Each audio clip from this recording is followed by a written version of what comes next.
أعوذ بالله من الشيطان الرجيم. بسم الله الرحمن الرحيم. الحمد لله الذي أنزل على عبده الكتاب ولم يجعل له عوجا قيما لينذر بأسا شديدا من لدنه ويبشر المؤمنين الذين يعملون الصالحات أن لهم أجرا حسنا ماكثين فيه أبدا وينذر الذين قالوا اتخذ الله ولدا ما لهم به من علم ولا لآبائهم كبرت كلمة تخرج من أفواههم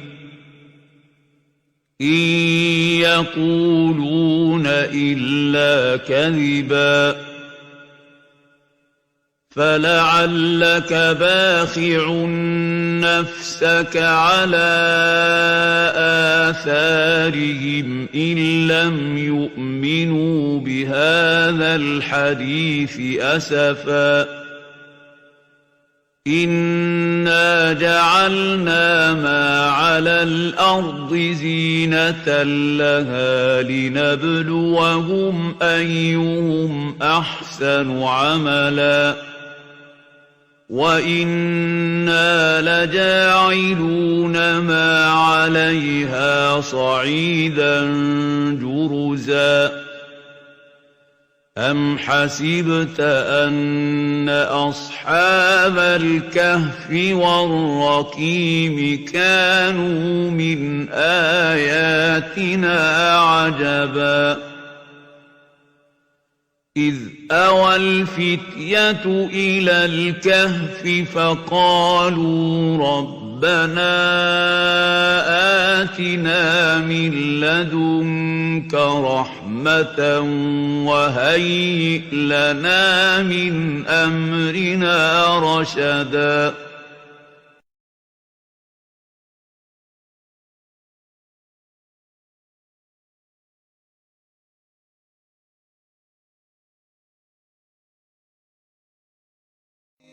سبحان الله وبحمده سبحان الله العظيم سبحان الله وبحمده سبحان الله العظيم سبحان الله وبحمده سبحان الله العظيم سبحان الله وبحمده سبحان الله العظيم سبحان الله وبحمده سبحان الله العظيم سبحان الله وبحمده سبحان الله العظيم.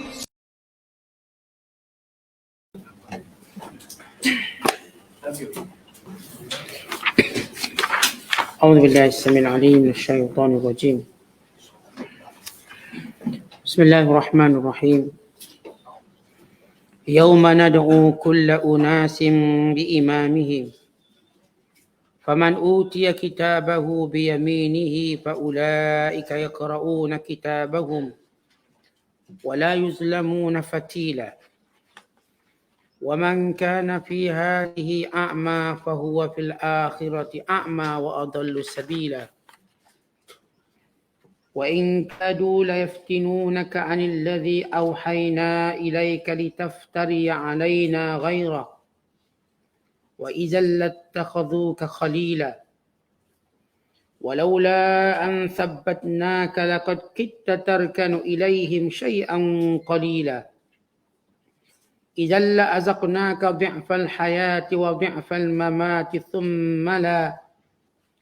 ثم لا تجد لك علينا نصيرا وإن كادوا ليستفزونك من الأرض ليخرجوك منها وإذا لا يلبثون خلافك إلا قليلا سنة من قد أرسلنا قبلك من رسلنا ولا تجد لسنتنا تحويلا صدق الله العظيم.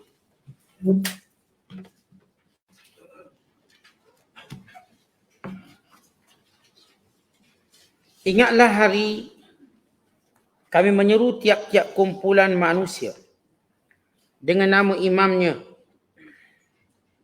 Kemudian sesiapa diberikan kitabnya di tangan kanannya, maka mereka itu akan membacanya dengan sukacita. Dan mereka tidak dikurangkan pahala amal-amalnya yang baik sedikit pun.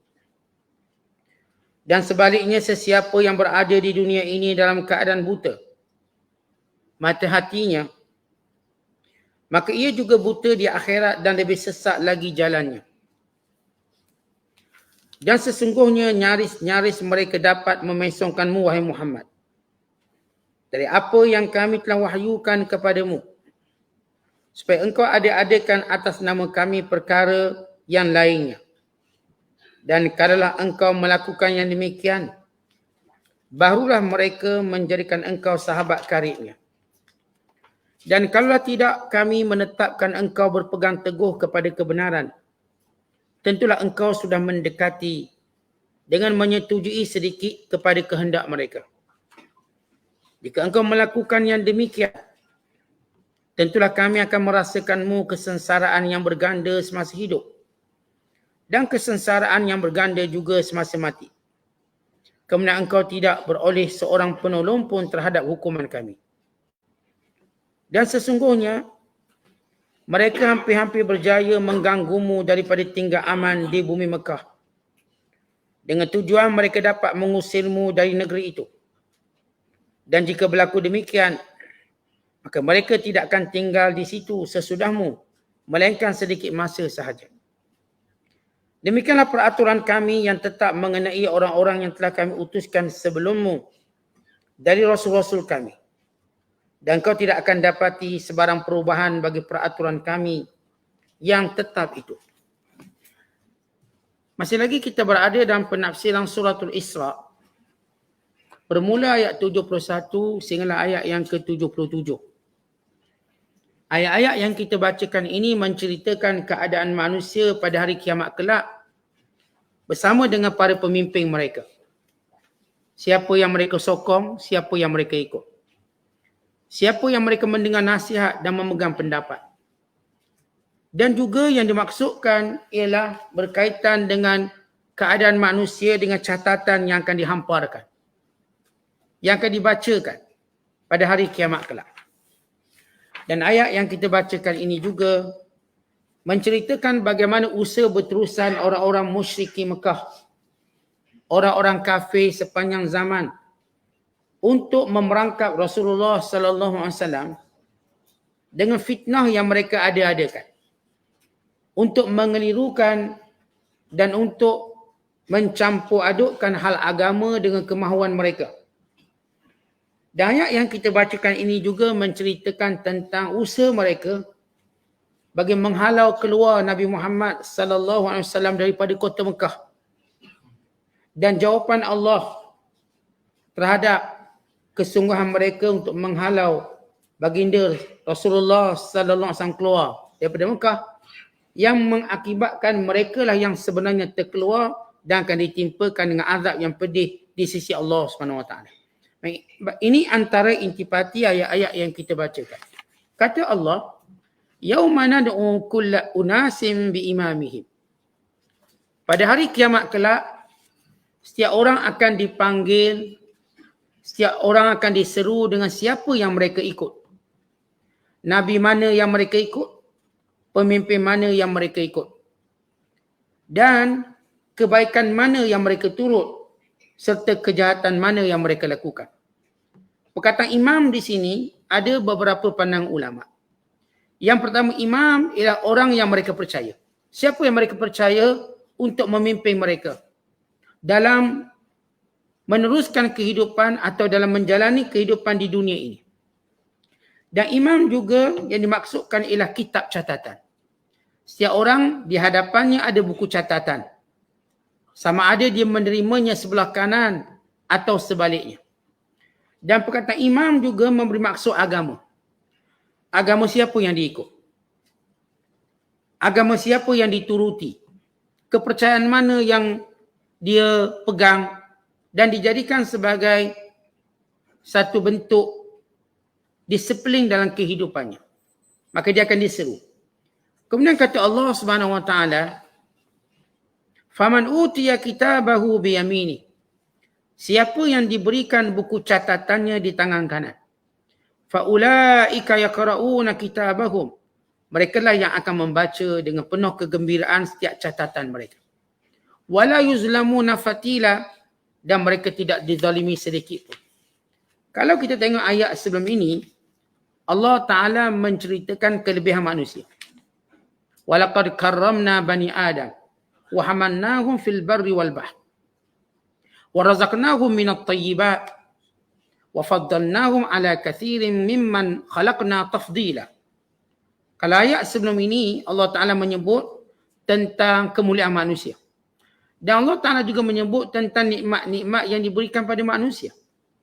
Sama ada nikmat itu berupa kenderaan-kenderaan, nikmat itu berupa lautan yang tenang, dan Allah selamatkan mereka waktu mereka dalam keadaan musibah. Maka menjadi kebiasaan selepas menyebut tentang kehidupan dan perbandingan manusia yang beriman dengan manusia yang tidak beriman.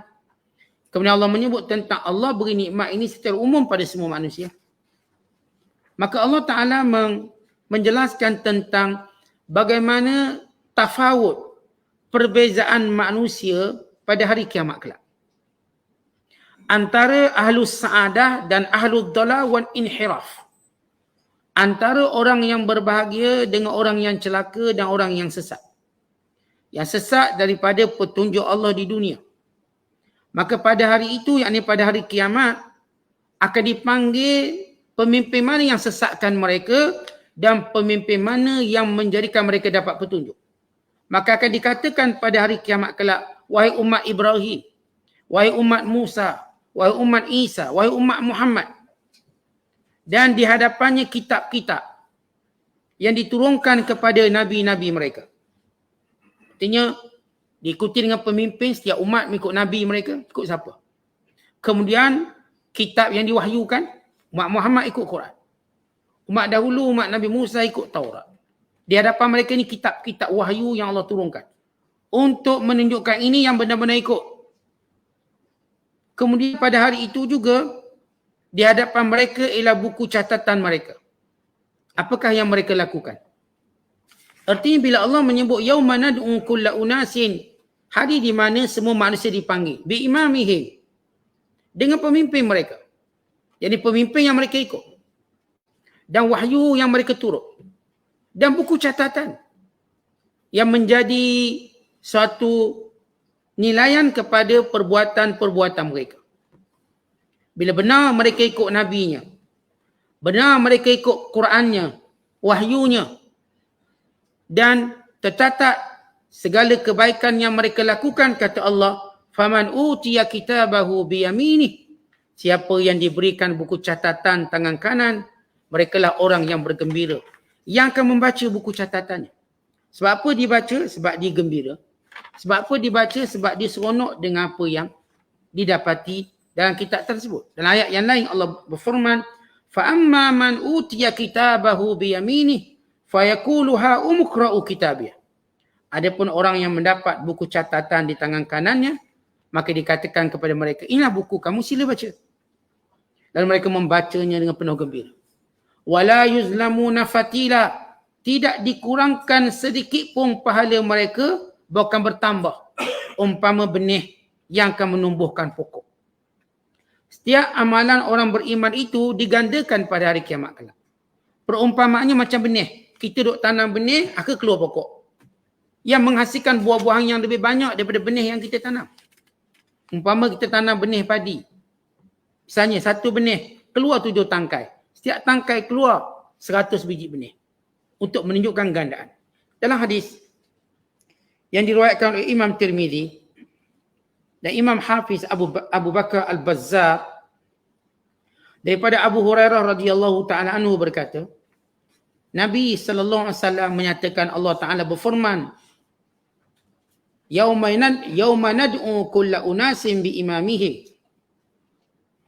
Rasulullah SAW menafsirkan ayat itu firman Allah, Yauma nad'u kullu unasin bi imamihim.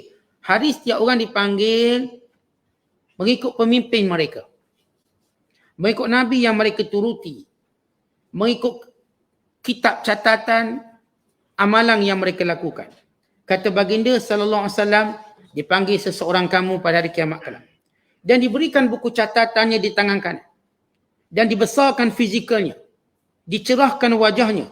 Yakni dijadikan wajahnya ceria. Dan dijadikan di atas kepalanya mahkota daripada permata yang berkilau. Ya talaklah. Lalu dia pun kembali kepada sahabat-sahabatnya. Maka sahabat-sahabatnya melihat daripada jauh. Untungnya dia. Fayaqulun, lalu sahabat-sahabat baiknya berkata, Allahumma atina bihadha. Ya Allah, kurniakan kami macam dia. Wa barik lana fi hadha, dan berkatilah kami dengan apa yang engkau berikan pada kami. Maka datang sahabat mereka yang telah Allah beri, Allah hisap. Allah beri buku catatan tangan kanan. Allah pakaikan dia mahkota. Allah tinggikan badannya. Yumaddu lahu. Allah ceriakan wajahnya. Memakai dengan pakaian ahli syurga. Maka dia mendekati kawan-kawan yang baik sambil berkata, Abshiru, bergembiralah kamu semua. Fa inna likulli rajulin minkum misla hada. Semua kamu akan macam aku. Semua kamu. Yang dipakaikan mahkota dengan pakaiannya, dibesarkan fizikalnya, dicerahkan, disinarkan, diceriakan wajah. Maka bergembiralah semua orang-orang baik. Kemudian Allah Ta'ala panggil lagi orang kafir pula. Allah Ta'ala panggil orang jahat. Wa amal kafir, dipanggil orang kafir. Maka wajahnya menjadi gelap. Dan tubuhnya dibesarkan. Sesuai dengan azab yang disediakan. Maka dilihat oleh teman-temannya dari jauh. Lalu mereka berkata, Na'udzubillah min hadha, atau min syari hadha. Kami berlindung pada Allah daripada jadi macam dia. Allahumma la ta'ti nabi, ya Allah, jangan didatang kat kami. Fayatiyahum. Tiba-tiba lelaki yang Allah Ta'ala beri buku catatan tangan kiri. Dengan wajah yang hitam legam. Dengan tubuh yang besar. Dengan kehinaan yang tidak terkira. Fayaqulun. Maka teman-temannya yang lihat dari jauh sambil berkata, Allahumma akhzihi. Ya Allah, hinakan kawan kami. Hina dia. Dia tak nak, tidak mahu ada kaitan. Lalu kawan ni berkata, Aba'adakumullah. Moga Allah juga menghinakan kamu. Fa inna likulli rajulin minkum misla hadha. Semua kamu akan jadi macam aku. Jadi menunjukkan sebagaimana kata Nabi sallallahu alaihi wasallam, al-mar'u ala dini khalilihi. Setiap orang itu mengikut agama kawan dia. Mengikut agama orang yang diikuti. Perkataan kawan ni kerana kebanyakan perangai kita ikut kawan. Sementelahlah pemimpin. Kita ikut pemimpin atau kawan kita kata, jom kita bersama dengan pemimpin ni. Kita pun ikut kawan. Ikut kawan ni macam ikut pemimpin juga. Maka bila orang ni ikut salah, maka dia pun lihat kawan dia bagaimana diazab oleh Allah. Lalu mereka berlindung pada Allah. Tapi kawannya mendatangi yang berkata, kamu pun kena jadi macam aku. Kamu pun akan kena macam aku juga. Lalu mereka kesemuanya terhina. Ini perbezaan orang-orang yang mengikut pemimpin yang baik. Orang-orang yang mengikut para Nabi dengan sebenar. Orang-orang yang dalam kehidupannya melakukan kebaikan dan ketaatan pada Allah. Maka mereka lah yang mendapat catatan tangan kanan dan akan dibahagiakan oleh Allah Ta'ala. Kemudian Allah menyebut, وَمَنْ كَانَ فِي هَذِهِ أَعْمَى fahuwa fil akhirati a'ma wa adallu sabila.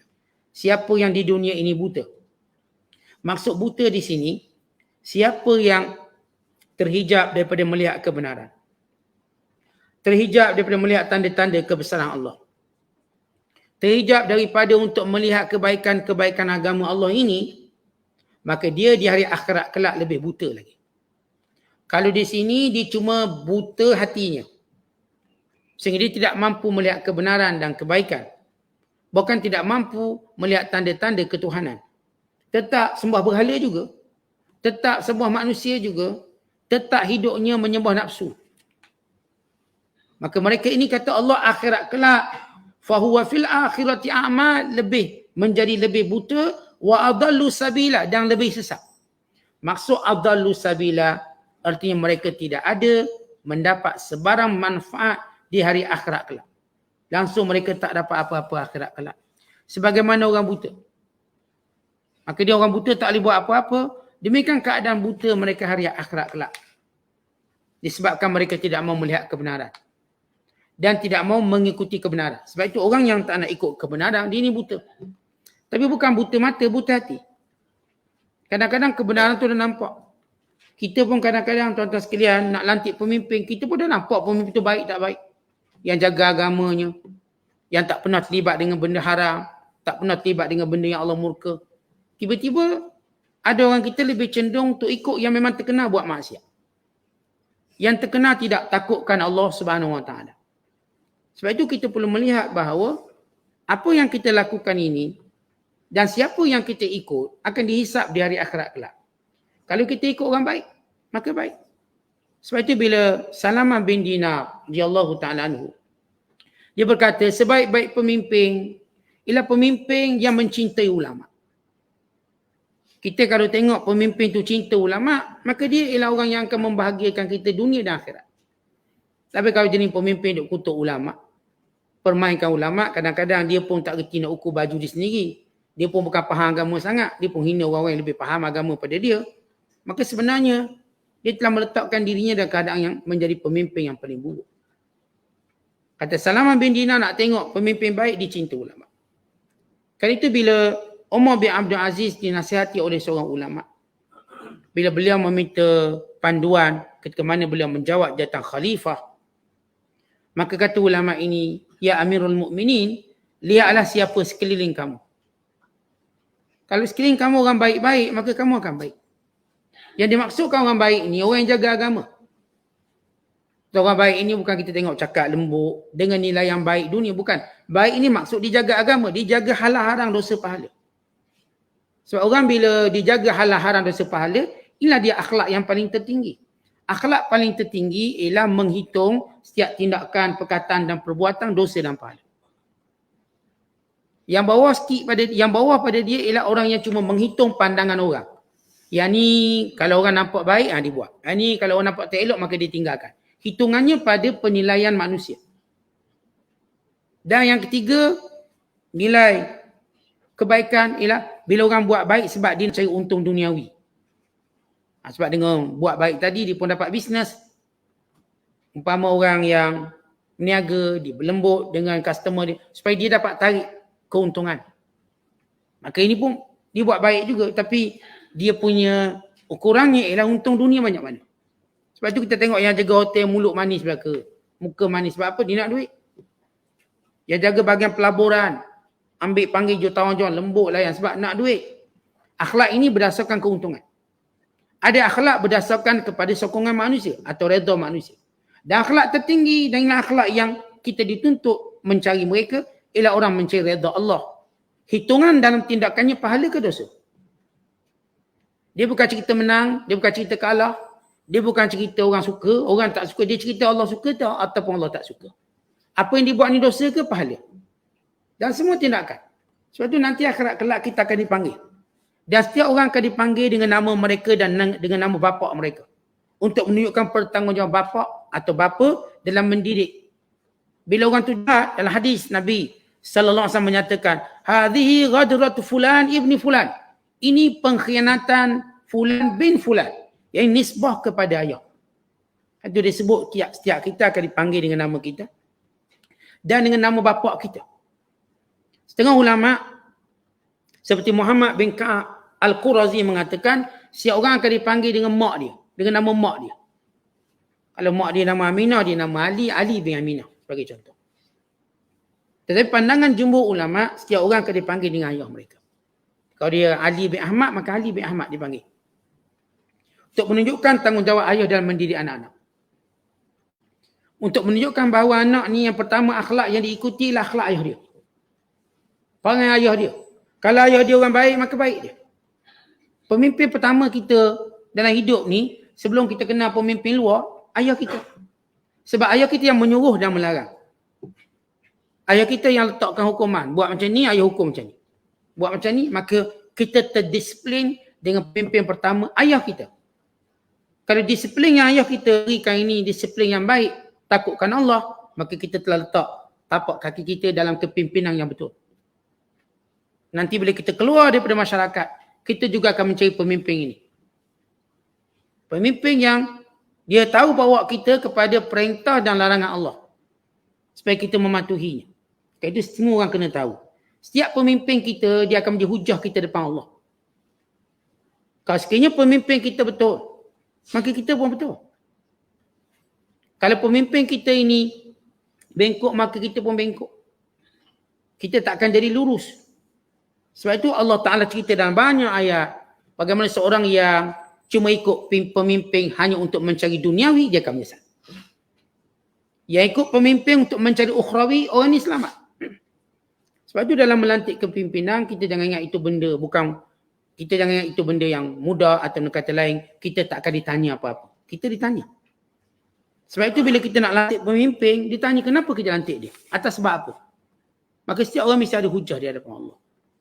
Semua kena bertakwa dengan apa yang dipilih, yang dengan apa yang dijadikan sebagai ikutan. Sebagaimana Allah Ta'ala sebut dalam ayat ini. Kemudian Allah Ta'ala cerita, wa in kadu la yaftinunaka 'anil ladzi awhayna ilaika litaftari 'alaina ghairah.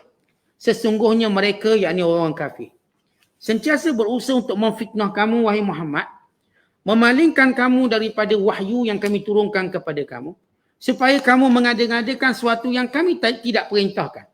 Wa idzal lattakhadhuka khalila. Kalau kamu ikut mereka, barulah mereka akan jadi teman rapat kamu. Berhubung dengan ayat ini, datang pemimpin Quraisy jumpa Nabi Muhammad sallallahu alaihi wasallam berkata, "Ya Muhammad, ta'ala tamassah bi alihatina wa nadkhulu ma'aka fi dinika." Wahai Muhammad, kamu gosok-gosok berhala kami masuk agama kamu. Dia nak suruh Rasulullah SAW iktiraf juga sikit. Sebab Nabi sebut tentang berhala, kesesatan mereka menyembah berhala. Lalu kata mereka, "Wahai Muhammad, ta'ala tamassah alihatana." Boleh tak kamu gosok usap-usap Tuhan kami, patung-patung kami? Dengan sebab itu kami masuk agama kamu. Mereka nak jadikan itu sebagai satu bahan fitnah. Kononnya Muhammad pun suka berhala. Itu digosok. Dia pun belai berhala. Tak salah. Untuk mereka masuk, kemudian keluar balik. Maka Nabi SAW, kerana keinginan Nabi nak suruh orang masuk Islam, hampir Nabi nak buat. Sehingga Allah turunkan wahyu. Jangan buat. Nak beritahu kita orang Islam, apa pun perkara-perkara yang boleh bawa pada syirik, apa pun matlamat dan tujuan kita diharamkan. Kita kadang-kadang saja nak pergi tolong basuh rumah berhala, nak suruh orang kafir nampak kita baik. Dengan cara itu mereka masuk Islam. Tak boleh, haram. Kita kononnya pergilah perayaan-perayaan kafir, perayaan-perayaan berhala, nak tunjuk toleransi kita. Kononnya untuk dakwah. Jawapannya tak boleh. Semua perkara-perkara yang melibatkan agama, kita tak boleh bertolak ansur dengan orang kafir. Perkara yang melibatkan duniawi tak apa. Hal duniawi okey, kejiranan, tolong-menolong dalam kebaikan, sakit demam, susah dia untuk kita bantu. Tapi bila masuk je agama, maka stop, kita ada hudud, batasan. Diriwayatkan bila Rasulullah SAW nak beristilam Hajarul Aswad, kerana sunat istilam Hajarul Aswad, mereka melarang. Mereka kata kamu tak dibenarkan istilam Hajarul Aswad sehingga kamu istilam dengan berhala kan. Kamu juga kena sentuh berhala kan. Sentuh berhala baru boleh sentuh Hajarul Aswad. Lalu Rasulullah berkata pada dirinya, Nabi kata, "Ma alayya, tak salah rasanya aku buat. Semata-mata aku nak sentuh Hajarul Aswad. Sebab mereka halang aku untuk sentuh Hajarul Aswad. Melainkan aku usap berhala mereka dulu. Rasa tak salah sebab ini lahakariun. Bukan aku buat dengan sukarela pun. Aku buat untuk mencapai tujuan menyentuh Hajarul Aswad." Lalu Allah Ta'ala turunkan ayat ini. Tak boleh. Apa pun. Baik tak payah istilah Hajarul Aswad pun tak apa. Kalau syaratnya untuk menyentuh berhala, tak payah buat. Sebab kita tak boleh gadaikan prinsip akidah. Dan kita tak boleh tunjuk apa pun benda yang menunjukkan kita lunak dalam hal kepercayaan orang-orang kafir. Seolah-olah kita kata dia pun betul. Sebab tu kita diharamkan merayakan perayaan mereka yang bersifat agama. Yang seolah-olah tunjuk betul. Kita duk pergi tolong usung sekali berhala dia. Kan kita tak tolong menolong dalam kebaikan. Saya tolong angkatlah berhala dia. Atau kita ni tuan-tuan berbisnes dengan dia. Berbisnes apa ni, kita ambil, kita bahagian cleaning. Cleaning rumah berhala. Tak boleh. Even kita wiring rumah berhala pun tak boleh. Pasang engkong rumah berhala pun tak boleh. Ambil cat pagar rumah berhala pun tak boleh. Kerana menunjukkan sifat lembut kita pada kekufuran. Tentang kita dalam hal-hal agama, kita kena ada satu stand, kena ada satu mauqif, kita kena ada satu pendirian. Hal-hal duniawi okey, tak salah. Hal-hal duniawi kita nak tolong cat rumah dia boleh. Kita nak tolong cat kereta dia, kita nak bawa dia, kita nak bagi pinjam kereta kita pada dia, untuk dia hantar nak di hospital, nak di ke universiti, maka itu hal-hal yang kita dapat pahala. Tapi hal agama tak boleh. Supaya orang kafir tahu agama dia tak betul. Supaya mereka tahu kita punya stand yang kukuh dalam agama kita.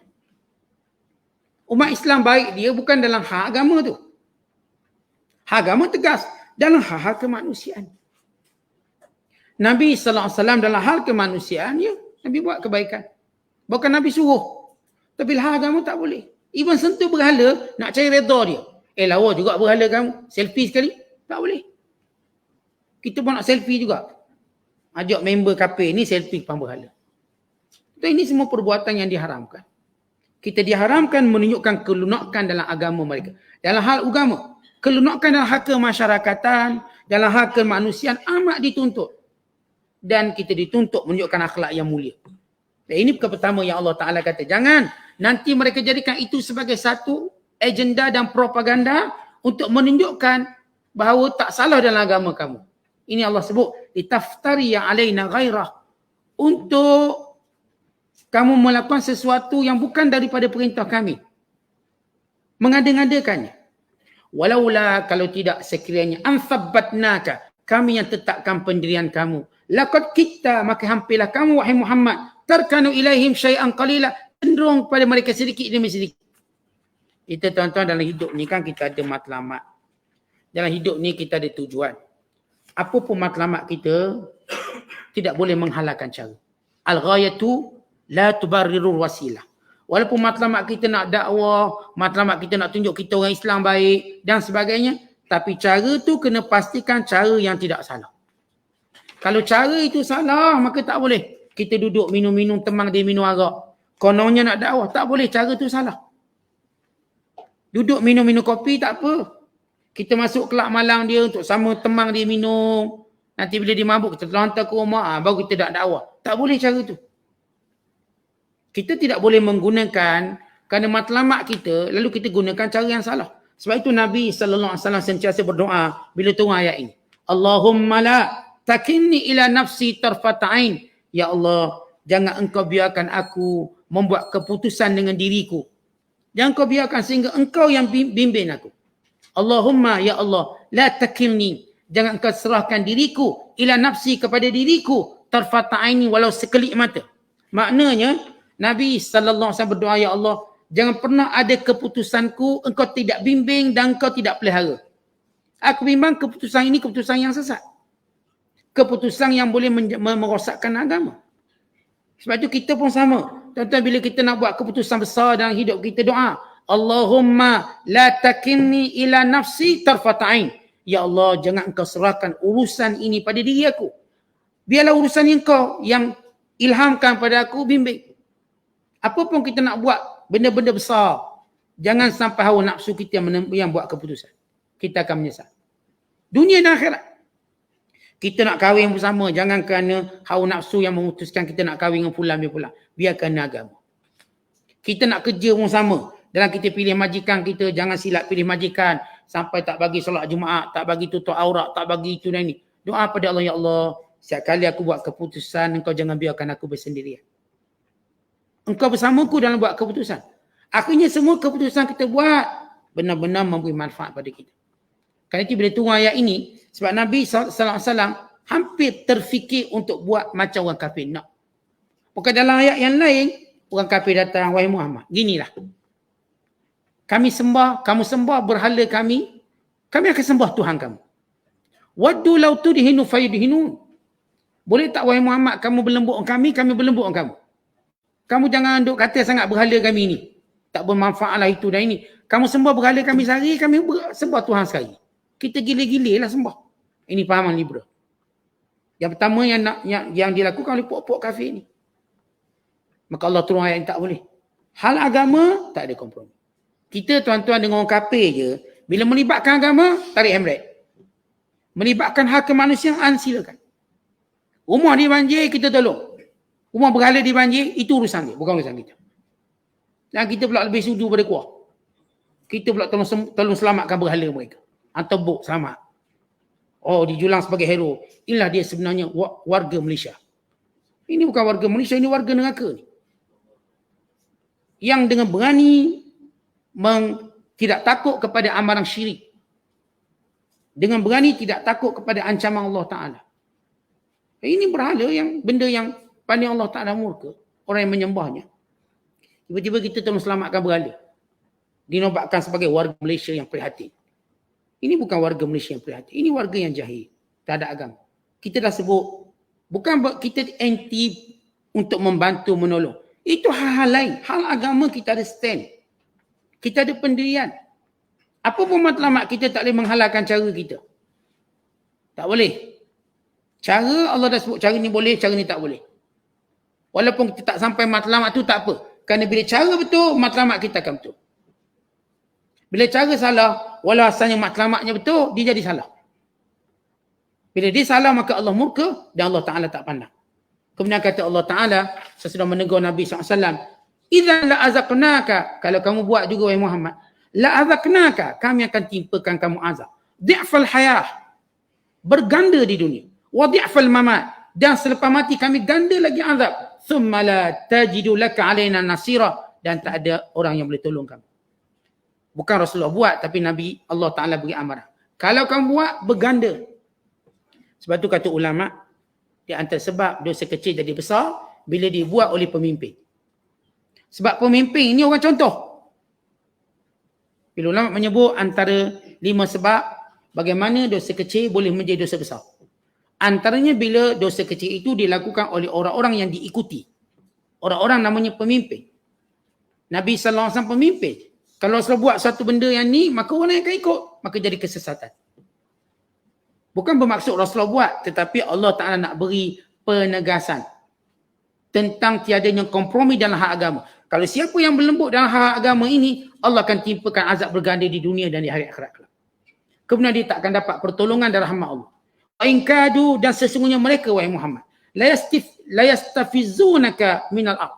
Cuba untuk menghalau keluar kamu daripada bumi Mekah. Perkataan ard di sini bumi Mekah. Liyukhrijuka minha, supaya kamu keluar daripadanya. Tahu orang musyrik Mekah, lepas mereka buat macam-macam penindasan pada Nabi SAW, mereka mengazab orang-orang Islam, bukan membunuh sebahagian mereka. Mereka buat pemulangan ekonomi. Mereka dalam otak mereka ada perancangan sampai masa kita nak halau Muhammad ni. Tetapi Allah Ta'ala telah menurunkan perintah dahulu kepada Rasulullah untuk pergi hijrah. Sebelum mereka halau, pergi hijrah. Buat satu keputusan yang menjadikan mereka gagal. Sebab orang ni dah rancang nak buat satu kejahatan, tiba-tiba Rasulullah sendiri yang keluar. Melemahkan perancangan mereka. Kemudian kata Allah, bila kamu keluar daripada Mekah Muhammad, bukan bermakna mereka penduduk Mekah akan jadi aman. Sebab yang keluar tu orang terbaik. Kalau selama ini Allah Ta'ala tak jatuhkan azab di Mekah, sebab kamu ada di situ. Bila kamu tak ada Muhammad, kata Allah, wa idzal la yalbathuna khilafaka illa qalila. Mereka tidak akan menetap di bumi Mekah dengan aman, melainkan sekejap. Akhir datang kekalahan mereka dalam perang Badar.